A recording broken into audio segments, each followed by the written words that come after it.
announcement. Generally, why is such a position necessary, do you think? And then more specifically, why is Paul the right guy for the job? It's a position I've been looking at for a while. From 30,000 feet, you look at our prospect pool, we've got a lot of defensemen, ranging from in the junior leagues, college. We got 3 prime prospects in Bakersfield, and then we got young defensemen here. So that framed the position. With respect to Paul, he's such an accomplished person in hockey. I really like the way he looks at the game, the intricacies of playing defense. We had a number of conversations spanning for a while, and it seemed like a really good fit. He's motivated to doing it. We were motivated to get someone in that position. He'll work at this level. He'll work at the minor league level. He'll look at some of our prospects. He's going to give an additional perspective to our group up at this level.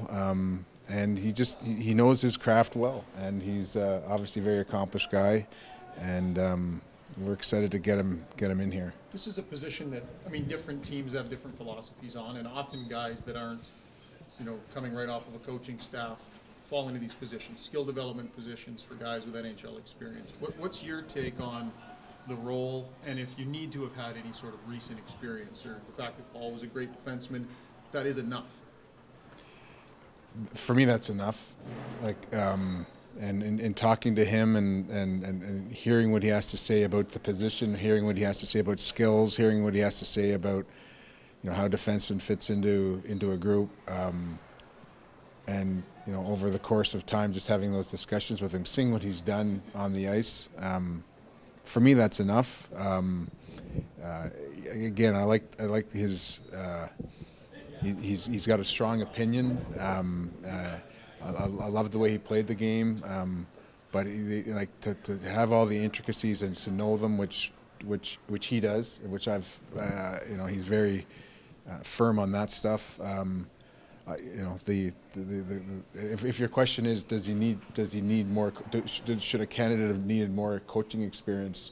I think Paul's an exception, and I think the way he looks at the game and he views the game is a real asset to us.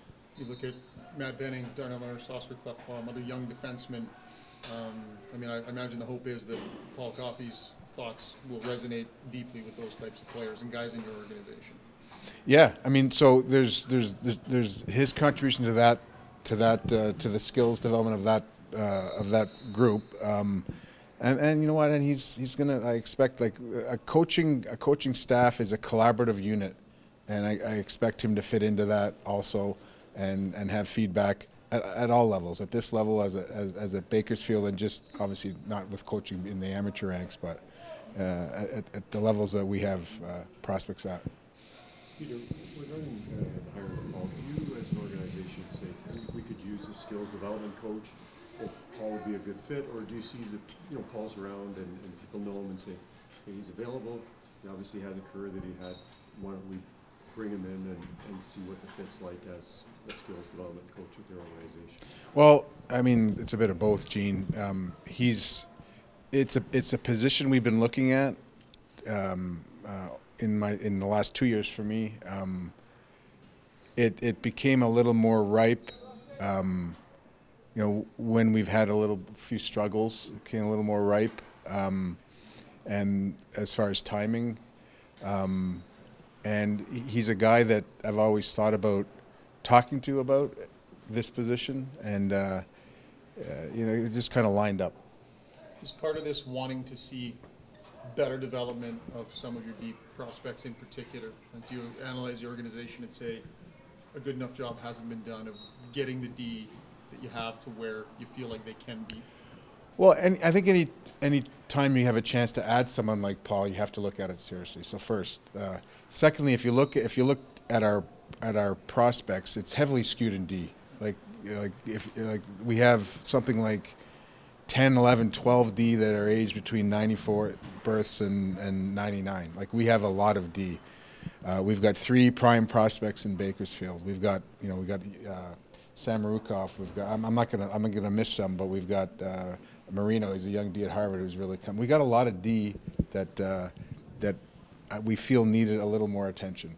So it's not to impugn anyone that's currently taking care of that stuff. It's to add to our group, and really it deals with that specific position. At the NHL level, it deals with his experience being a Hall of Fame player, a player who you know how Paul played, but he played on championship teams, and we feel that it helps our prospect pool, it helps our current D at this level. We have a young set of D at this level too, and he can also add to the coaching staff as far as giving feedback. Is there any value that he's an old Oiler? Does it make a difference to you what uniform you wore? For me, it doesn't, Spec. I mean, I know prior to me coming in here, there was talk about all the old Oilers, but for me, this is a collaborative decision by myself and Todd. We're not old Oilers. I just look how, and I got to know Paul more in these discussions I've had with him. He really sees the game in a way that I like. It doesn't mean we're changing anything we're doing. He's going to add a voice to it. And, there's a lot of nuances to playing D. It's no accident that it takes D longer to mature. There's a lot of nuances to the game, and I feel he brings a level of expertise and insight into the game that'll help our D, and how our D play it collectively. Peter, is it also reflective of the way Paul played that this is a good fit in today's game with the ability of defensemen to transition the puck being at a higher value than any part of that attack first mentality? Is that a good fit as well? That's part of it. I mean, we want, the game is changing, okay, and the game is about moving the puck. There's not as much obstruction, so that's part of it, yeah. Well, we've got you. We can transition to the trade deadline and the fact that it's moving. Yeah, sure you're expecting that. The team's put from you, together, yes, Ryan. Yeah, of course. Team's put together a good little stretch here. Come out of the break well so far.